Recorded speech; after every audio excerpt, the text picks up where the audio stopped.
Bonjour, vous êtes sur Côte d'Ivoire Making of.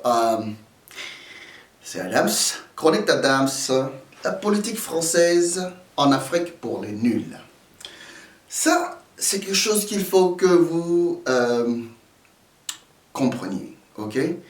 Je vais là traduire aujourd'hui une visite française au Sénégal. En fait, si vous ne le savez pas, c'est que en Afrique de l'Ouest, par exemple, nous avons une monnaie qui est le CFA. Le CFA est une monnaie qui est manipulée par la France. Et cette monnaie nous est imposée et nous l'acceptons. Enfin, nos présidents africains l'acceptent. Il y a une chose que je voulais dire ici, c'est quoi? C'est que je veux vous montrer une menace directe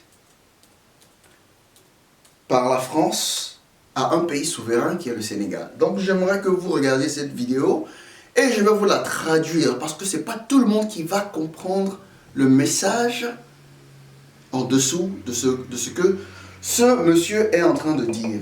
Il est carrément en train de menacer un pays souverain.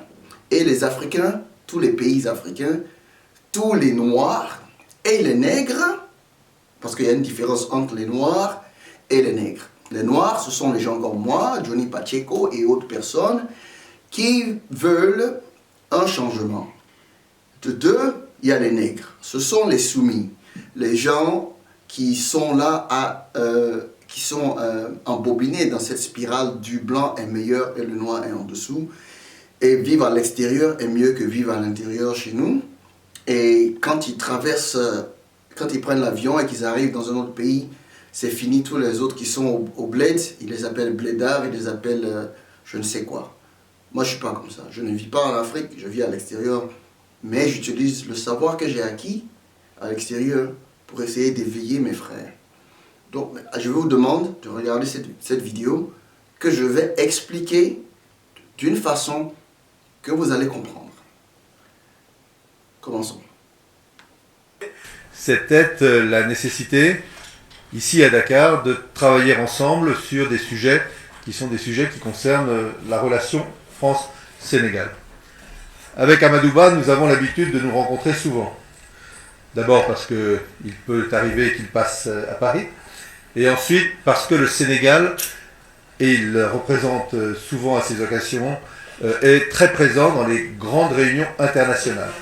Que ce soit des réunions évidemment comme celles qui vont nous occuper à la fin de cette semaine avec le Fonds monétaire international et la Banque mondiale, mais aussi, vous le savez, s'agissant des réunions du G20, puisque le Sénégal en tant que tel, aujourd'hui, participe à ces réunions du G20. Et donc, nous avons très souvent l'occasion de parler des questions aussi bien multilatérales que des questions bilatérales. Un mot sur les questions multilatérales. Je voudrais souligner le rôle... Ça, c'était l'introduction. Hein. Maintenant, on va arriver au point, ce que je veux vous dire. Parce qu'il ne fallait pas couper. Il faut que vous compreniez que ce monsieur est en train de faire un discours devant les télés et tout. Comment ça commence? Donc, il est en train de parler des choses à travers les relations entre le Sénégal et la France. Aujourd'hui, on a mis le Sénégal dans le G20 parce que le Sénégal, c'est ceci, cela. Enfin, ce sont toutes les choses qu'ils font pour embobiner certains présidents pour dire vous êtes dans le G20, donc vous savez, on vous considère. Ça, c'est faux. On ne vous considère pas. Vous, les Africains subsahariens, on ne vous considère pas. Parce que si on vous considérait, vous auriez votre liberté. Et votre liberté de faire des choix. On continue. Extrêmement important, constructif, que joue le Sénégal au niveau international. Nous avons besoin, tout particulièrement au sein du G20, qu'il y ait un apport des pays comme le vôtre, comme le Sénégal, pour porter un regard, éventuellement un jugement, faire des propositions au G20 ou au sein de l'OCDE, de manière à ce que nous puissions progresser ensemble. Et le Sénégal est extrêmement respecté de la communauté internationale. Tout ça, ce sont des éloges pour attendrir, pour nous faire. Hein. C'est Michel Sapin. Hein. Michel Sapin. et joue donc un rôle extrêmement positif. Je veux redire ici très clairement que le franc CFA appartient aux Africains. Le franc CFA appartient aux Africains. Ça, c'est ce qu'il a dit. Ben, j'ai une question. Si le franc CFA nous appartient et qu'on veut s'en débarrasser, on en a le droit. Ce qui t'appartient, tu as le droit de le jeter. Mais tu n'as pas le droit de le jeter parce que, écoutez ce qu'il va dire ensuite. Que l'avenir de cette monnaie, avec ce qu'elle apporte, me semble-t-il, mais c'est à eux d'en juger, de bon pour le développement. Me semble-t-il, mais c'est à eux d'en juger. Nous, on a jugé qu'on ne veut pas du franc CFA. Mais écoutez les menaces, hein, parce que ce sont des menaces d'une façon très intelligente. Et regardez le visage des dirigeants. Économique et social appartient aux Africains. Et que la France, s'il doit y avoir des évolutions, est parfaitement ouverte à des évolutions. Bon, moi je comprends pas. C'est la France, s'il doit y avoir une évolution, la France est ouverte aux évolutions. Ok. Nous, on veut faire notre propre monnaie, la France. Il faut comprendre. On ne veut pas de votre monnaie, parce que votre monnaie, c'est vous qui la dévaluez, ou bien qui la réévaluez, quand cela vous plaît. C'est pour ceux qui ne comprennent pas, c'est quoi? C'est que le franc CFA n'est pas contrôlé par les Ivoiriens, ou bien quoi. C'est contrôlé par la France. Maintenant, ce qu'il faut savoir en plus, c'est quoi? C'est que, une fois que les Français décident de dévaluer le franc CFA, par exemple, s'ils disent que, supposons que 1 euro c'est 600 francs, et qu'ils dévaluent notre monnaie, c'est-à-dire que, par exemple, à la moitié, c'est-à-dire que 1 euro devient 1200 francs. Si 1 euro devient 1200 francs, et supposons que notre cacao qu'ils achètent, le kilogramme, 1 kilogramme est à 600 francs, supposons. Et maintenant qu'ils ont dévalué notre monnaie, ils auront 2 kilogrammes à 600 francs. Donc ce qui fait que nous avons perdu 600 francs. Et ils le font quand ils le veulent. Et quand ils achètent des milliers de tonnes de cacao, ils le prennent à moitié prix. Donc ils ont le contrôle envers notre monnaie, ils ont le contrôle envers notre vie. Maintenant, on veut se débarrasser de cette monnaie pour pouvoir dévaluer cette monnaie quand on en a besoin, mais pas quand eux, ils en ont besoin. C'est là le problème. Et cela va faire perdre des milliards à la France. Et ils ne veulent pas cela, mais ils veulent que nous, on perde des milliards. Donc la politique française en Afrique est très destructive. Mais pour ceux qui ne comprennent pas, ce qui m'énerve, c'est quoi? C'est les gens qui vont vivre en France et qui se font comme s'ils sont devenus des rois. Vous vivez dans le pays qui détruit les siens. Ils détruisent le sien. Ils ont l'armée, ils ont tout là-bas. Et voici comment ils vont menacer. Maintenant, la France va menacer directement le Sénégal. Regardez. Dès lors qu'elles deviennent des pays africains souverains. C'est la Africains souverains. de chacun des pays, souverains. dans une coopération, une intégration monétaire importante qui doit s'exprimer. Et la France, elle, est là pour accompagner. Mais on ne veut pas de la France. Il ne comprend pas ce mec. La France ne comprend pas. La France, on ne veut pas de la France. On en a marre de la France. On en a marre de vos guerres. On en a marre de vos rebelles. On en a marre que vous vous mettiez dans notre politique tout le temps. On veut que vous cassiez. On veut que vous dégagiez. On veut que vous dégagiez de nos pays. Si on doit s'entretuer, on va s'entretuer. Ça, c'est notre problème. Ce que je crois être un avantage, tout particulièrement dans des périodes aussi troublées que celles que nous connaissons du point de vue économique, du point de vue de l'évolution des matières premières, du point de vue des disparités entre ce qui peut se passer en Chine, aux États-Unis, en Europe, en Afrique, en apportant la stabilité monétaire. J'ai souligné aussi la très grande solidarité de la France dans la lutte contre le terrorisme. Le terrorisme nous frappe ou peut nous frapper tous. Il n'y a pas un pays au monde qui puisse considérer qu'il est à l'abri des actes de terrorisme. Le monsieur est venu parler d'une monnaie dont on veut se débarrasser. Mais écoutez bien encore, hein, ce qu'il veut, le message qu'il veut faire passer. Ou peut nous frapper monétaire. J'ai souligné aussi la très grande solidarité de la France dans la lutte contre le terrorisme. Le terrorisme nous frappe ou peut nous frapper tous.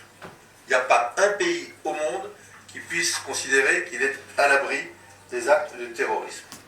Moi, je vais vous dire un truc. Monsieur Michel, fils de pute sapin, vous menacez un pays souverain qui veut se débarrasser de votre monnaie d'attaques terroristes. Ouais, parce que, comme on le sait au nord du Mali, il y a plein de ressources qui ont été découvertes. Soudainement, il y a des terroristes. Hein? Le Mali a toujours été un pays qui était OK, mais quand on a commencé à découvrir beaucoup d'or, de diamants et de pétrole, dernièrement, il y a les terroristes. C'est comme en Amérique, c'est comme les Américains avec les musulmans. Hein? L'Iran et l'Irak et tout. Destruction massive, armes de destruction massive, patata, terrorisme, et aujourd'hui on est en train de leur voler leurs ressources. Donc c'est une menace directe à un pays souverain qui est le Sénégal, leur disant que si vous touchez au franc CFA, vous pouvez avoir des terroristes. Enfin, il y a des gens qui vont dire que non, c'est pas ça. Mais il faut bien comprendre, hein, c'est ce qu'il est en train de dire. Je vous garantis que si nous, les pays africains, si on ne commence pas à se mettre la main dans la main, si le Sénégal et la Côte d'Ivoire et le Togo et tout, si vous ne commencez pas à travailler de main dans la main, vous n'aurez jamais la chance de développer vos pays. Parce que le franc CFA, c'est partout en Afrique de l'Ouest, et cela donne des billions à la France. La France a quoi? La France n'a rien. La France n'a pas de cacao, la France n'a pas de café, la France n'a pas d'or, la France n'a rien. La France, elle prend tout de nous. La France devrait nous respecter parce que la France prend actuellement presque tout ce qu'elle a, 80%. Bolloré fait 80% de ses bénéfices en Afrique. 80% de ses bénéfices en Afrique. On vous parle de milliards de francs français, d'euros, de milliards d'euros. Et nous, en Afrique, on est toujours là, ignorants, en train d'accepter ce genre de menaces-là. Le problème, c'est quoi? C'est qu'on n'arrive pas à travailler ensemble. Quand je prends, par exemple, le président de mon pays, qui est la Côte d'Ivoire, qui dit que le franc CFA, c'est bien pour nous, c'est une honte. Alassane Ouattara, t'es un menteur. Ça, je te le dis carrément, quoi. T'es un menteur, t'es malhonnête. Le franc CFA n'est pas bon pour nous. Je ne suis pas parti, j'ai pas fait des trucs d'économie, de tout et tout, mais je sais que cette monnaie-là est mauvaise pour l'Afrique. Et au Sénégal, je veux vous dire, vous les présidents africains, au Sénégal, au Togo et autres, parce que le président de mon pays ne le fera pas, parce que c'est un Français. Lui, il travaille pour les Blancs, ça c'est clair. Je vais vous dire un truc. Il est temps de commencer à avoir des partenaires autres que la France. Il est temps de commencer, même si c'est la Chine et si c'est la Russie qui vont vous donner des armes, il est temps de commencer à se faire, à travailler main dans la main et à faire une armée d'Afrique de l'Ouest qui est très forte.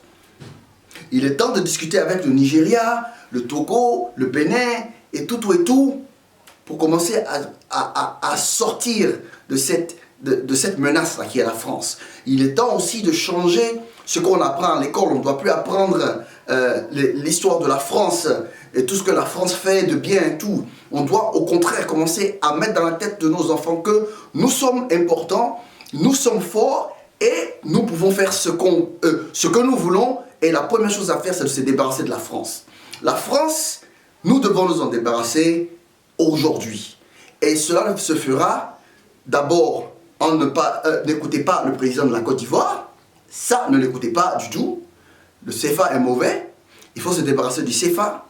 Et cela va changer beaucoup de choses dans nos pays. Il nous faut une monnaie que nous pouvons manipuler. Et quand la France vient dans un pays souverain et pour dit des menaces comme ça à la télévision, si moi j'étais le président du Sénégal, Macky Sall, je lui aurais foutu une paire de gifles dans mon pays et je l'aurais chassé du Sénégal. Direct. C'est très impoli. Mal éduqué. Michel Sapin. Fils de pute.